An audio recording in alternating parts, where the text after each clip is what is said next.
This is Philip Rossman, the host of Locked On Magic, joined by Gavin Schall of Locked On Knicks. Gavin, I have one question for you.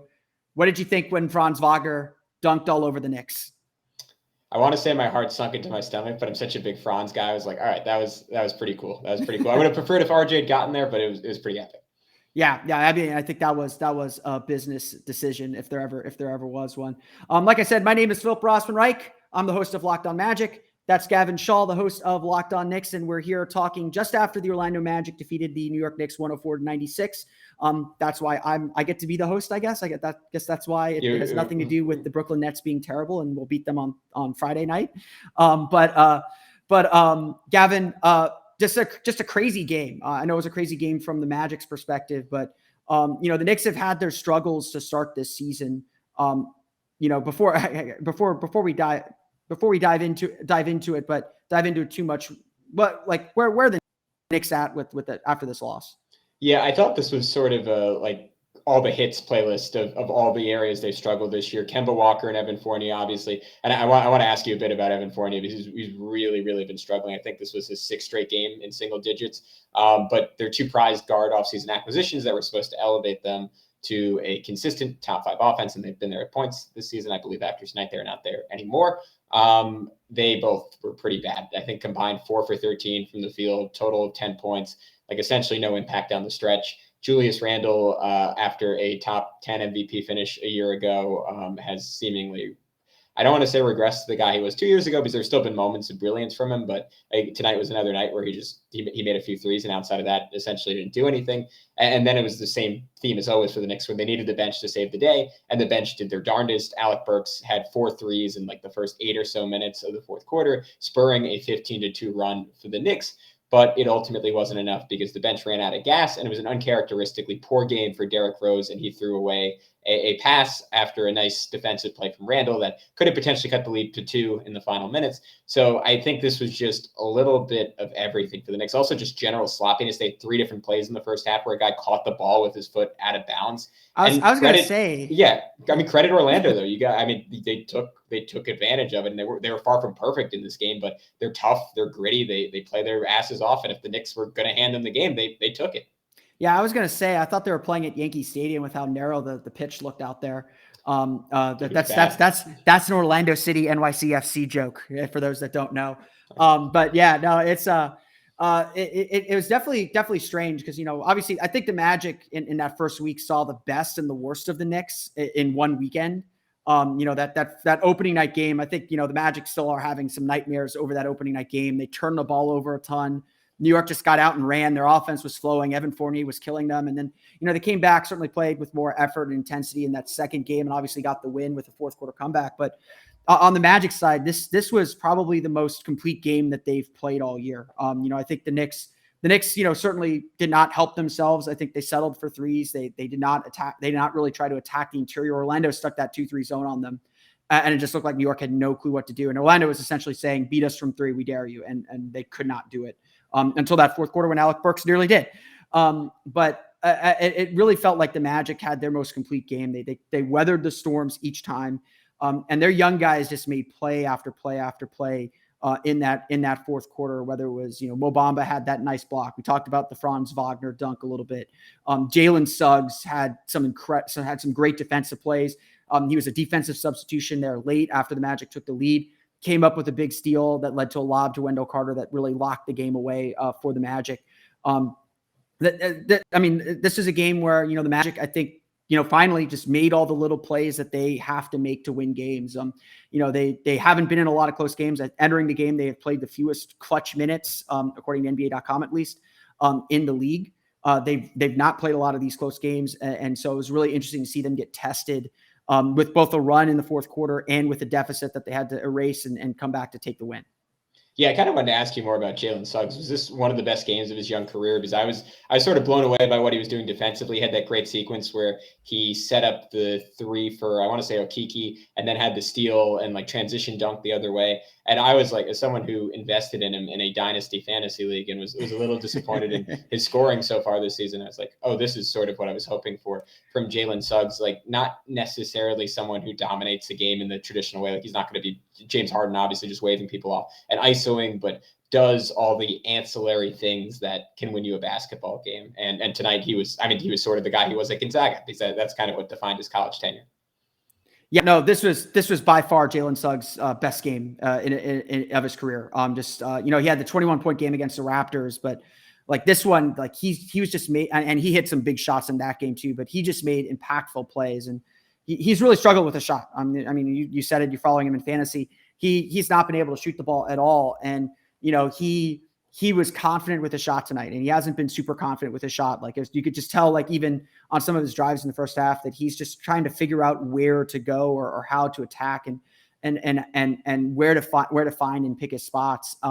This was his most complete game. He's been great defensively all year, so the defense was not really a surprise. They had him pretty much guarding everyone. He guarded Kemba for a little while. He guarded RJ Barrett for a little while. He had some matchups with Julius Randle that he seemed to hold his own against on occasions when he switched on him.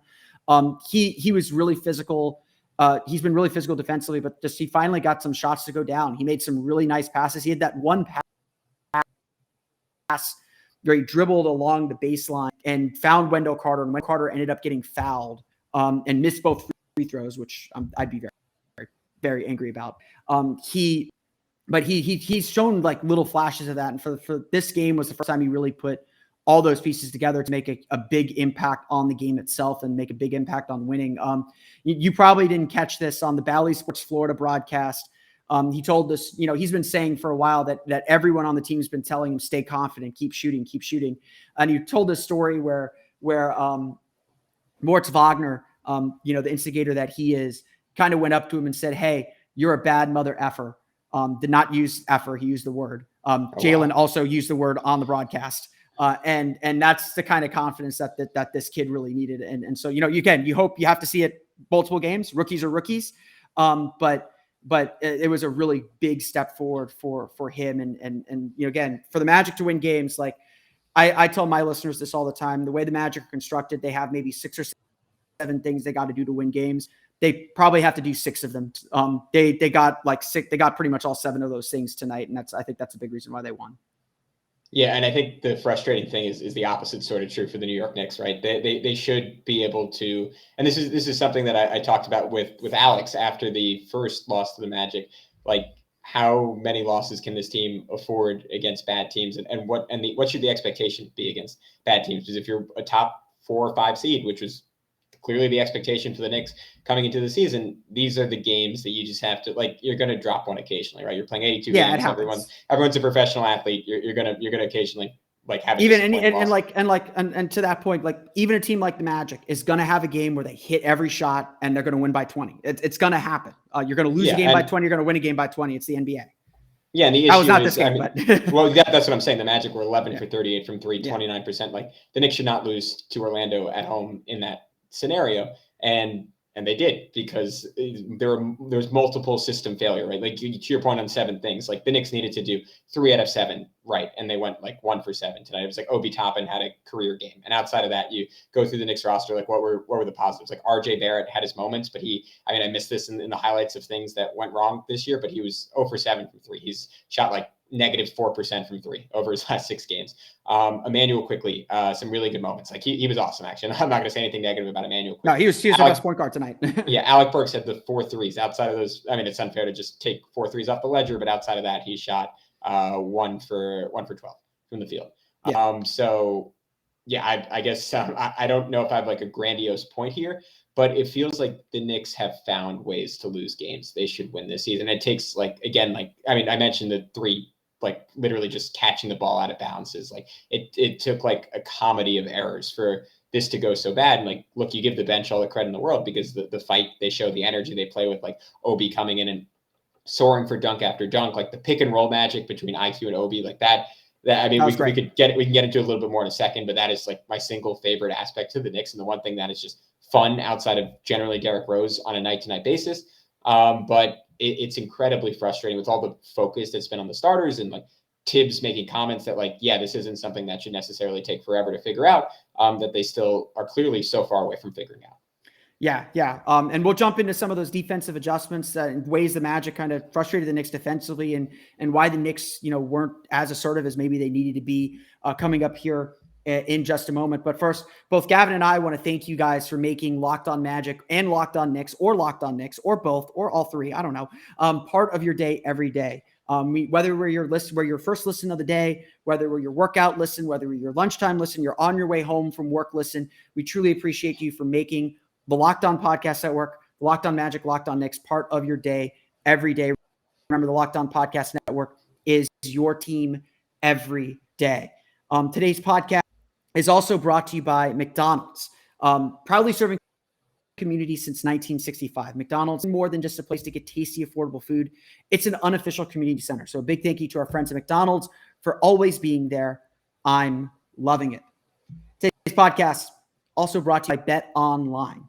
BetOnline has as my copy starts to load, BetOnline is back and better than ever. A new web interface for the start of the basketball season and more props, odds, and lines than ever before. BetOnline remains your number one spot for all the basketball and football action this season. So head to their new updated desktop or mobile website to sign up today and receive your 50% welcome bonus on your first deposit. Just use the promo code LOCKEDON to receive your bonus. From basketball, football, NHL, boxing, and UFC, right to your favorite Vegas casino games. Don't wait to take advantage of all the amazing offers available for the 2021 season. BetOnline is the fastest and easiest way to bet all your favorite sports. BetOnline, where the game starts. Gavin, where I want to go next is where the Knicks kind of struggled in this game. It really felt like they were always playing on the back foot. I mean, I remember watching that first half with all the turnovers, both teams turning the ball over a ton, just feeling like, the Knicks, if they protect the ball, they're gonna have a real good chance at winning this one. But it really also felt like they were just settling for threes all night long, and it seemed like the Magic were happy to let them do that. Has that been something? And I think the Knicks had 43 3-point attempts in this game. Has that been something that's, you mentioned that they live and die by the three? How did the Knicks get in the paint? What were the Magic doing to keep them out? Yeah, it's been a pretty consistent theme for the Knicks, and I remember having a conversation on the podcast earlier this year when the Knicks were 5-1, which feels like eons ago at this point, even though it was like 2.5 weeks ago or so.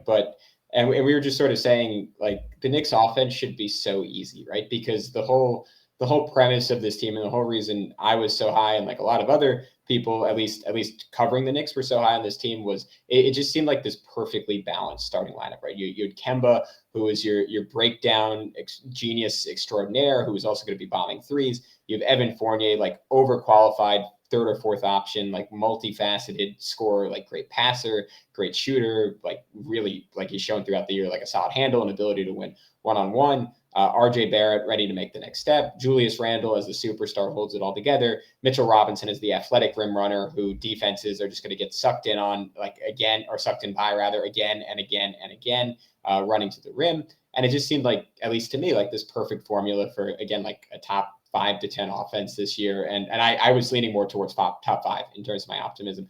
And it's just, I mean, it's sort of what I was talking about last segment. It feels like this multi-system failure where everyone is just not quite as sharp as you hope they would be. Like Kemba was coming off 2 really good offensive games before this, but by and large has been very inconsistent this year and just has not, I mean, he's just not the same athlete anymore. Like I'm not coming out here and saying that he's washed. I think he can still be a really, really effective scorer in the NBA, but he just rarely gets to the basket. Like, and he's had stretches over the last couple of games, but it has not been very consistent throughout the year. And it's not something that he seems capable of on a night-to-night basis. I hope that changes, but that's the case right now. Evan Fournier, who maybe, Philip, after I finish answering this, we could pivot to your thoughts on him a little bit. Like, he just looks very much lost right now. And he had like an insane, like, fall away banker in this game. But outside of that, that was crazy. It essentially nothing. The 2-man game, there have been flashes all year and all preseason of him with him and Julius Randle, but it feels like he is someone who just very much does not know his place offensively and is very lost because of it. And then Randle, I don't particularly know what to say about him. I mean, it's starting to feel a little bit like, and I don't want to say this because it's still such a small sample size, but it's starting to feel a little bit like last year was like a bit of an aberration where he just shot insanely, like seemingly unsustainably well from the mid-range, seemingly like unsustainably well from 3. And yet no one really expected him to fall off. Everyone was like, yeah, so he put in the work, he made the leap. And I still think this is like a pet theory of mine, but he had a new kid. I still think that could be a little bit of a part of the early struggles. And maybe as he settles in with that, things will get a little bit better and a little bit easier for him. Or it could just be like the awkwardness again of trying to fit into a new offense. But this feels like a team with 5 guys that have generally, like outside of some occasional shoddy effort from Randall, the best of intentions. But because of that lack of coherency, I think they fall back on the 3-point shooting because they're just, and I don't know if this is on Tibbs or if this is just on the guys or if it's just a matter of time. But right now there's no flow of action. And like when there is, like I will write it down in my notes every single time. Like it feels like, oh, it was RJ driving a kick to Fournier who ducked in and lobbed it to Mitch. Like it feels like that should happen every possession just because the collective IQ of these guys and skill level is so high, but it's few and far between. And I think pinning down exactly why that is very difficult right now. But I can best sum it up by saying things are awkward, and the easiest thing to do when things are awkward is just to launch a lot of threes. Yeah, no, and I think Magic fans know that firsthand because that's been the Magic's problem all year. And obviously they don't have the offensive weapons that New York has. Like this is a team that's still very deficient on offensive guys and guys who can consistent. But Orlando's gotten to that point a lot of times where they'll be stuck where, you know, the ball is, they're trying to move the ball side to side. Defenses are switching really. Again, I think you got to give the Magic some credit defensively. I thought their switching was really sharp tonight. Like they were really clean with their switches. Yeah. They were blowing up a lot of actions, like right at the point of attack. Their drop coverage on pick and rolls wasn't great. And I think New York really attacked that in the fourth quarter. The Magic mixed in zone at the right times, I felt like, to really throw the Knicks off, like right when they were getting comfortable offensively. They throw that zone in there. Again, they were really sharp with their communication for the most part in that.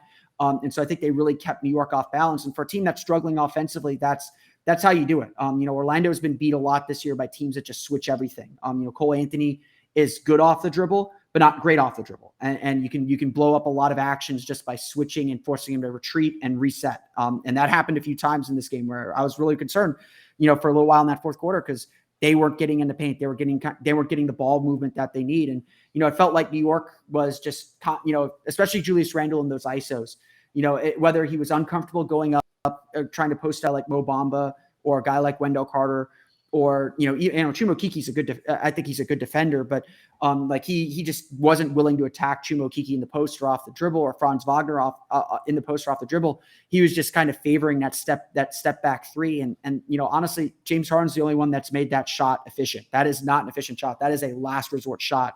It just felt like that's just where he was settling whenever he got the ball on the wing. Yeah. I mean, I definitely noticed the same thing. And it's frustrating because he's made more of an effort to, or at least in the early games of the season, it seemed like he was making much more of an effort to get all the way to the rim this season. And last year, like it sort of made sense that he didn't because the Knicks just had horribly cramped spacing in addition to the fact that he had such a heavy workload on both ends of the floor. It felt like he was exhausted. And this year we were like, all right, that's not going to be an issue. Open floor. Like he's going to be like ramming to the rim and just blowing people up like he did early in his career. And that's been really inconsistent this year. And it's sort of, again, inexplicable, like why he doesn't have that energy. And I thought Tibbs, like the last game, which was a big Knicks win over the Pacers, did a really smart thing and started using Randall in the pick and roll with both Fournier and Kemba. And he had 2 different plays where he slipped, caught passes, and like got all the way there for a layup. Tonight, again, it just seems like, again, there's no coherent identity. It's like, all right, that worked for you. Like keep trying to run that. And I will say, like on the Orlando side of things, we could maybe wrap up the second segment on this. I was so impressed with both Jalen Suggs and Franz Wagner defensively. Like it feels like you guys have 2 cornerstones on that end of the floor. I mean, and Wagner, I mean, Suggs maybe too offensively, but Wagner especially offensively as well. But defensively, it's just so much athleticism and strength. And that was my big takeaway, like watching like Evan Fournier. Like there were a couple of plays where he tried to drive and he was just getting, I forgot who was on him on those particular plays. Maybe Gary Harris was involved too, but it just felt like he was getting stood up like over and over and over again. And that would, if I were a Magic fan, I know Jonathan Isaac's coming back, RJ Hampton, like I don't know how he's in general, but tonight I thought he looked good on that end. I'd be so excited about the future of that perimeter defense. Like you mix in the right rim protector, like I think you're looking at like a perennial top 10 defense in the NBA. And obviously like there's still a question of like who's like the alpha on offense. And that's been the big question for Orlando for forever, but you find that guy and like all of a sudden like everything sort of fits. Easier said than done, but I like that about the Magic. Yeah. Yeah, and I mean, and from the Magic perspective, like that's kind of the goal of this season, is just to like show little hints and show the direction that this team's going to go. And I think Jamal Mosley's a defensive coach. That's where he was in Dallas. They've accumulated these really strong defenders. And yes, Jalen Suggs and Franz Wagner do not defend like they are rookies. That's scary. Because they're going to get better. Like Franz made mistakes tonight. Like he bit on that pump fake from Julius Randle, sprained and rolled his ankle. And it looked really nasty at the time. He got beat a few times off the dribble. He made some driving mistakes too, trying to challenge Mitchell Robinson. But those guys are really fearless. They're willing to be physical. They're willing to defend. And especially with young players, teaching young players to just be gritty and defend is really, really tough. And it's really, really rare to find guys that are that good that quickly. Like, I mean, Jalen Suggs' defense is the reason he's still playing in the starting lineup, essentially, because his offense has been that bad most of the season. He was good tonight, but his offense has been generally that bad this season. Yeah. I mean, I again, small sample size for me, but I was so impressed. But how about we get into our second break, Philip? We come back, and then I do want to get into the Evan Fournier conversation. Yeah, I definitely want to answer your Evan Fournier questions. I'm a bit of a Fournier expert, but once again, Gavin and I would like to thank you all for making Locked On Magic or Locked On Knicks and Locked On Knicks, either way, part of your daily routine, whether we're your first listen of the day, your lunchtime listen, your gym listen, your on your way home listen. Whenever you listen to us, we truly appreciate being part of your day every single day. Remember the Locked On Podcast Network. It's your team every day. Philip, I got to ask real quick. Yes, Would you go describe for it. yourself as a Fournophile, given what you previously said? Oh, I am. I have been defending Evan Fournier for like 5-6 years. So I am. Oh, good. Well, you have a new audience that needs it right now. So. I am all about Champagne Poppy. I don't know if that was not a nickname we gave him or he ever had, but the more champagne was a thing that came from Denver. We did it for a little while. I love that. Is it his nickname? Don't Google. Do not Google him. Never Google him. Only tell your enemies to Google Fournier. Sure. No. Evan's a good dude. But yeah, he's kind of been put in some bad. The Magic did not help. Helped him with his development, obviously, but did not put him in a situation where he was, meant to succeed. Unfortunately, but that you can say that about a lot of guys that have come through Orlando the last decade.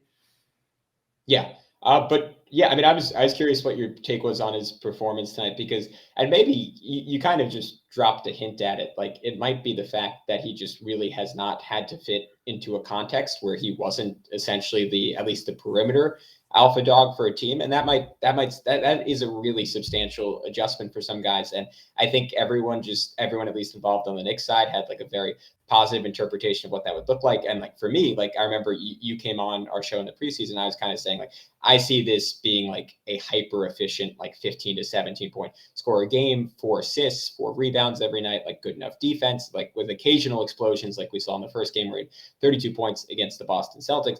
And basically I was like, look, this is a guy, like, there was a reason he shot 46% from 3 on the Celtics last year. Like, he's an elite shooter whose statistical shooting was capped a little bit by being in such a tough situation in Orlando. You put him on the Knicks where he's like the 4th option, and presumably he was going to be getting pretty wide open threes all the time. That has been a little hit or miss in terms of like what the types of shots he's gotten.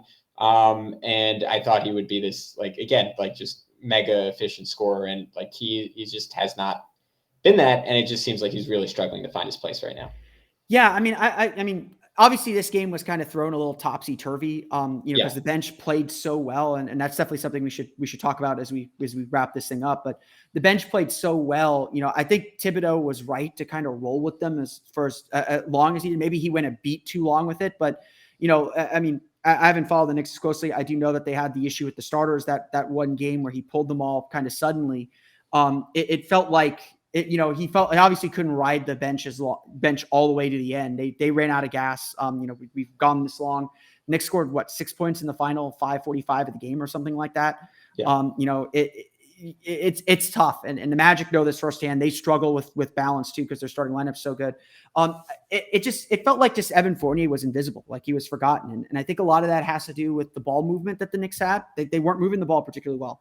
And if you're the 3rd or 4th option in the offense, the ball has to swing to you. And so if the ball's not moving, you're going to get ignored. There's a reason you're the 4th guy, because you're waiting for someone to set you up, or you're waiting for a play to set you up. So it just didn't feel like the Knicks, at least tonight, put the ball in Fournier's hands. He got the ball late in the shot clock that one time when he made the crazy shot. The ball wasn't kind of swinging to him. And I think I mentioned in that preseason that I felt like, this was a really good role for Fournier because he's really good at attacking closeouts, where he struggles sometimes, especially with the role the Magic had him in, is he'll catch the ball, wait a beat, set up the pick and roll, and kind of reset the offense and allow the defense to reset. I don't know if that's been happening this year with the Knicks, but it never really seemed like he got the opportunity to do so because the Magic or the Knicks did just a really good job preventing the ball from moving side to side and working its way around the horn. I do think that, I think you have to give some thought that, Kemba Walker is going to need some time to adjust to a new team too and learn a new offense. And it still felt like the Knicks were figuring out exactly how to run their sets to get the shots that they wanted. And again, got to give credit to the Magic. They blew up a lot of actions with their switching. Their switching was the best that it's been all year long. They were really good. They're able to be versatile with that lineup for whatever reason, and just gave New York all kinds of problems with getting into their offense and getting into the paint.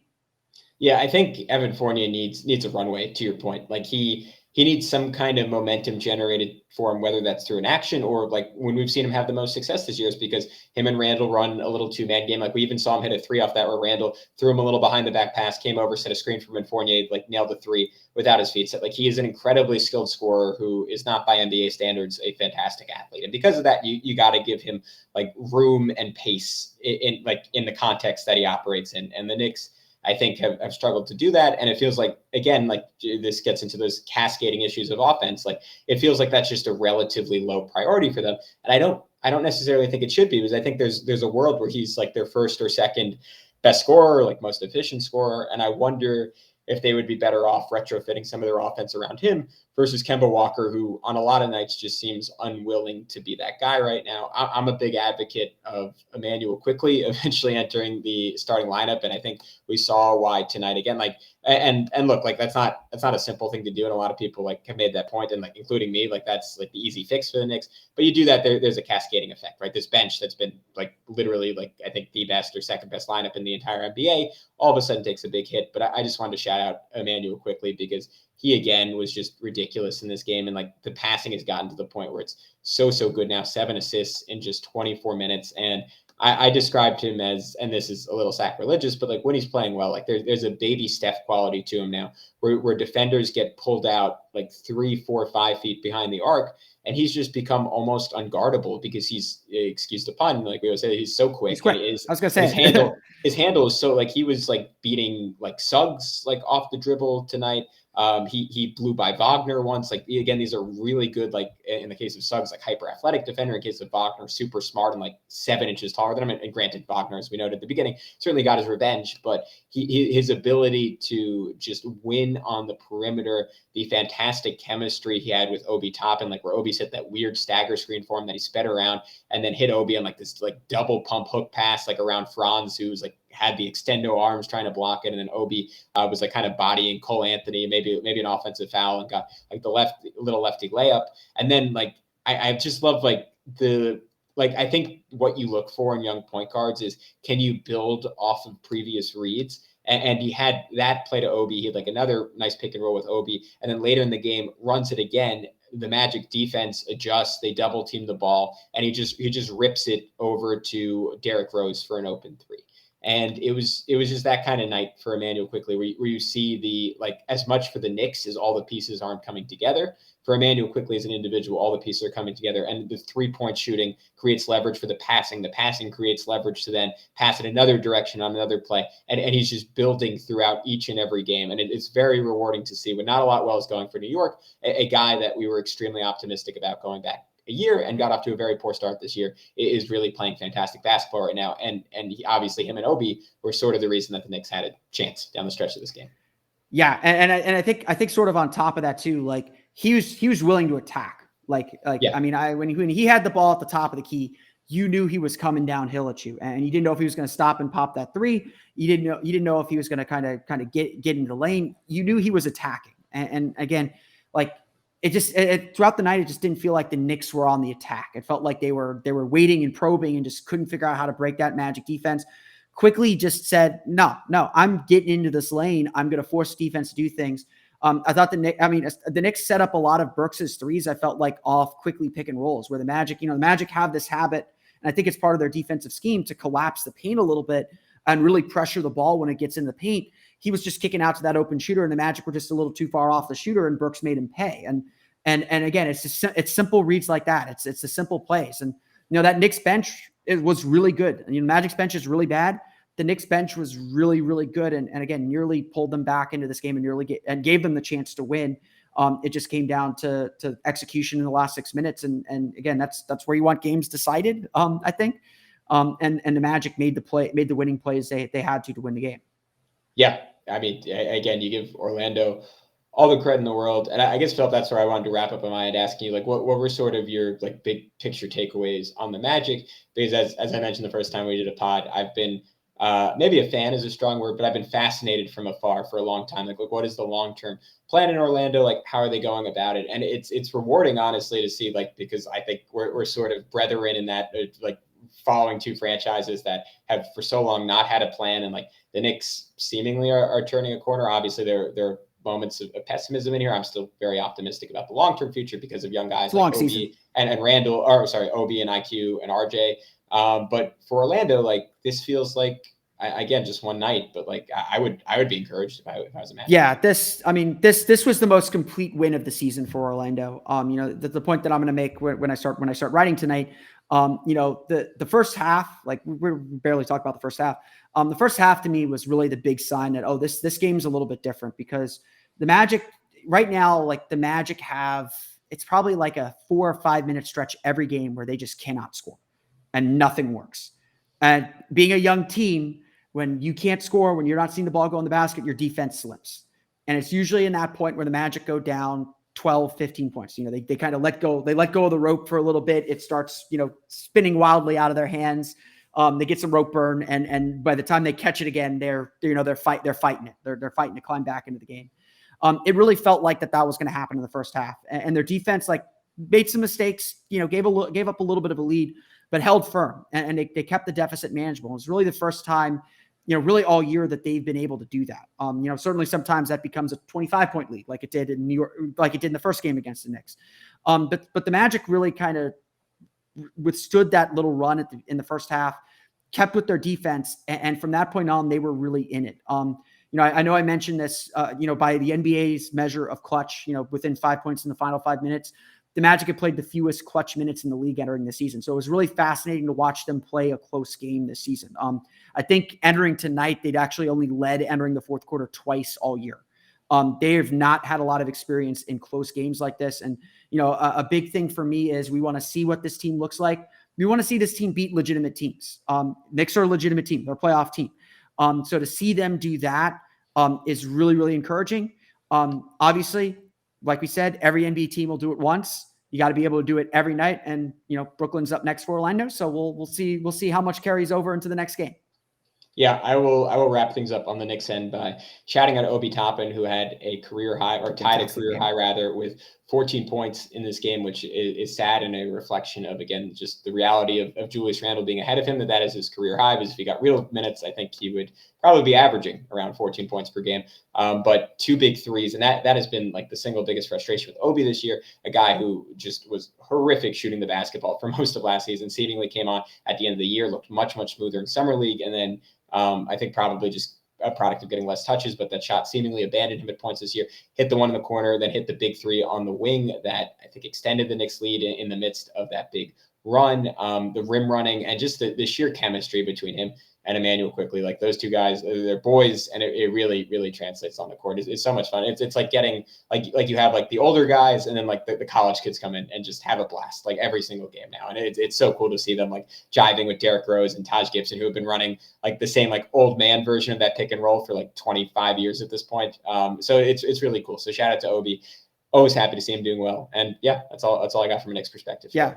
Obi was fantastic. I have some Knicks I follow some Knicks people online, and they're just like, this is why Obi should play. I'm just like, yeah, if Obi can do these things and you set him up to do these things, like, no reason why he shouldn't be playing. Everyone has those guys on their rosters. For my listeners, Gavin, where can everyone find you? Oh, thank you so much. Well, my Twitter got hacked recently, so I can't share my Twitter anymore. But you can follow along at Locked On Knicks if you ever want some Knicks updates. Yeah, we're available on all platforms now, including YouTube. And you know that if you're watching both of us right now, but that is true for Philip as well. So I will encourage you guys, if you are not already, to please subscribe to Locked On Magic as well on YouTube. It really makes a big difference and helps us continuing to do these podcasts 5 days a week.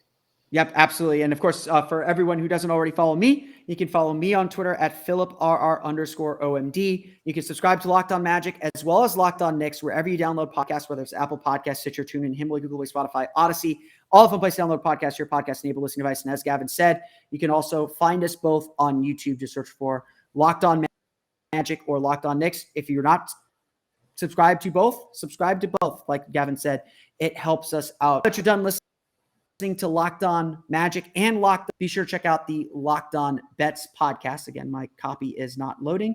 The Locked On Bets podcast gives you all the information you need for the day ahead for all your gambling needs. Hosted by your boy Q with expert analysis and insight from Lee Sterling. Check out the Locked On Bets podcast today. That's going to do it for us today. We want to thank you all again for watching and listening to Locked On Knicks as well as Locked On Magic. Again, the Orlando Magic defeat the New York Knicks 104-96. Until next time, we'll see you all again for another episode of Locked On.